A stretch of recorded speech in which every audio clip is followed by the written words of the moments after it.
ஒரு பெரிய மாற்றத்தை உங்களுக்குள்ளே ஏற்படுத்தும். ஆழமாய் விசுவசிக்கிறேன்.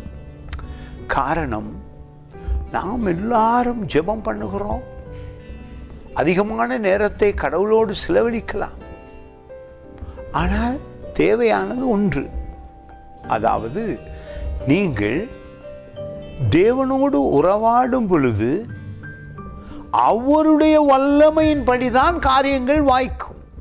அவருடைய வல்லமையை எப்படி அதிகரிப்பது? உங்களுக்குள்ளே அவருடைய அன்பை புரிந்து கொண்டு, அவருடைய வார்த்தையை புரிந்து கொண்டு, நீங்கள் உங்களுக்குள்ளே தேவ வல்லமை ரட்சிப்பின் வழியாக, மறுபிறப்பின் வழியாக இயேசுவை ஏற்றுக்கொண்ட உடனே உங்களுக்குள்ளே அந்த வல்லமை வந்து விட்டது. உங்களை நேசிக்கிறவர் மிகவும் பெரிய காரியங்களை செய்ய முடியும். அதற்காகத்தான் வேதம் சொல்லுகிறது, நாம் ஜெபிப்பதற்கும் தியானிப்பதற்கும் கேட்பதற்கும் அதிகமாய், நாங்கள் நினைப்பதற்கும் அதிகமாய் தேவன் செய்ய வல்லவராயிருக்கிறார்.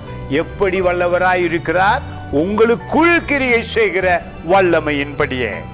உங்களுக்குள்ள என்ன வல்லமை கிரியை செய்கிறது? வேதம், தேவ அன்பு, அவருடைய வார்த்தை, இவைகளெல்லாம் உங்களுக்குள்ளே கிரியை பண்ணும் பொழுது உங்களுக்குள்ளே வல்லமை இருக்கிறது. தேவன் உங்களுக்குள் இருந்து மிகவும் பெரிய காரியங்களை உங்களுக்கு செய்ய முடியும். மிக உண்மையான ஒரு வார்த்தையாயிருக்கிறது. உங்கள் வாழ்க்கையிலே என்ன தேவையோ அதை கட்டளையிடுகிற தேவனாயிருக்கிறார். ஆனால் உங்களுக்குள்ளே இருக்கிற வல்லமையை அதிகரிக்க பழகி கொள்ள வேண்டும். அவருடைய அன்பை அதிகரிக்க எப்படி அதிகரிப்பது? வல்லமையை உங்களுக்குள்ளே எப்படி அதிகரிப்பது? வேத வார்த்தையை ஒவ்வொரு நாளும் தியானம் செய்வதினாலே, உங்களுக்குள்ளே அவருடைய காரியங்களை நினைத்து இருப்பதினாலே, அவருடைய வல்லமையிலே ஓடுவதினாலே, அவருடைய கிருபையிலே ஓடுவதினாலே உங்களுக்குள்ளே அவருடைய அன்பு பலத்த வல்லமையாய் இருக்கிறதினாலே வெற்றி பெறுகிறீர்கள்.